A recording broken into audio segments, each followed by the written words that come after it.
Hello students, a very good morning to all students. हम लोग पढ़ने जा रहे हैं क्लास 7th का chapter number 7th, towns, traders and craftsman.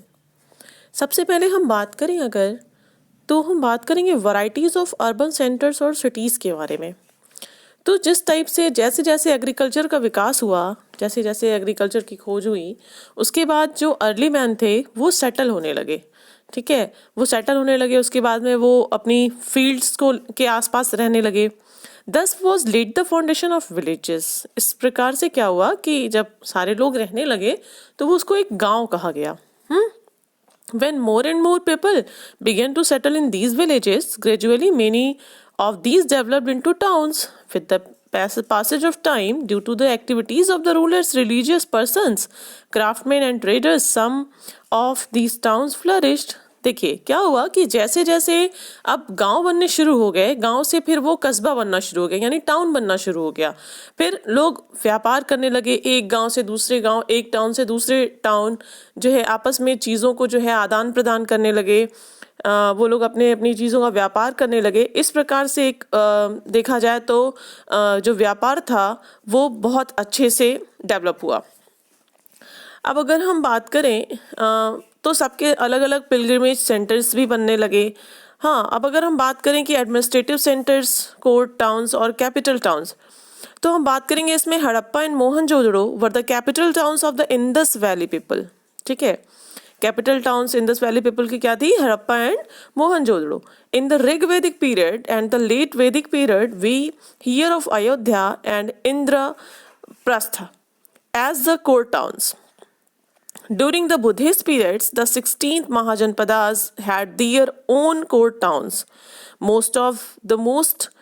Some of the most important were Kaushambi, the capital of Vatsa kingdom, Ujjaini or modern Ujjain of the Avanti kingdom. Ayodhya was the capital of Koshla and Patliputra of Magad. It was Ajatashatru who laid the foundation of Patliputra. Pataliputra को किसने foundation Pataliputra की किसने रखी थी? अजात शत्रु ने, जो कि अब मॉडर्न पटना में है Pataliputra. In order to humble and Lichchhavis a powerful republican tribe हुई। उसके बाद the capital of the Lichchhavis was Vaishali, which was also a flourishing town. है ना, अगर हम बात करें कि राजपूत के अंडर में, तो हम अगर बात करेंगे तो दिल्ली, अजमेर, कन्नौज, धेरा, महोबा, चिलीन, Tripuri developed as the court towns of different Rajput dynasties.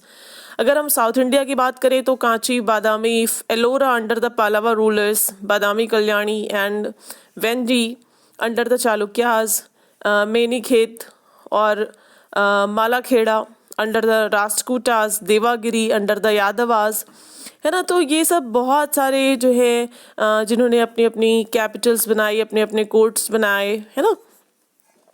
अब अगर हम बात करें तो इसमें लिखा है, do you know the great Chola ruler Raja Raja first AD 985 to 1016 built a grand temple in his capital Thanjore और Tanjore, known as the Raja Rajeshwar temple.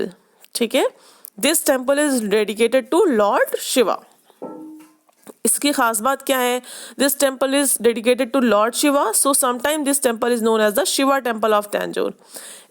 It's dome जो है rises to a height of 190 feet और 60 meters like a pyramid in 13 successive storeys. Okay, अब अगर हम बात करें under the Delhi Sultans, Delhi served as their capital. Under the Mughals, Delhi, Agra, Lahore and Fatehpur Sikri served as their capital centers. है ना, फिर है temple towns and pilgrimage centre.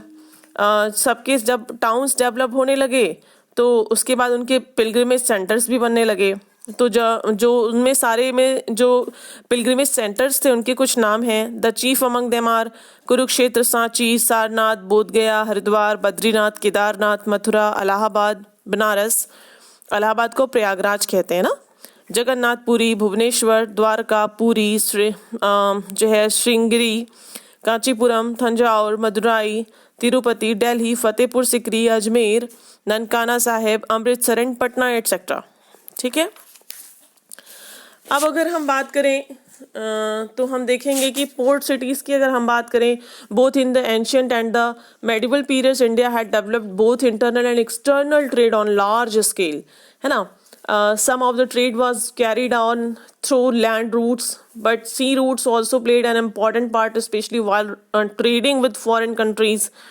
On the western coast of India अगर हम देखें तो Cambay, Sopara, broach, सूरत, कोचीन, गोवा, कोलम और क्विलाम had become very important seaports because of its flourishing trade with African, Southwest Asian and many European countries.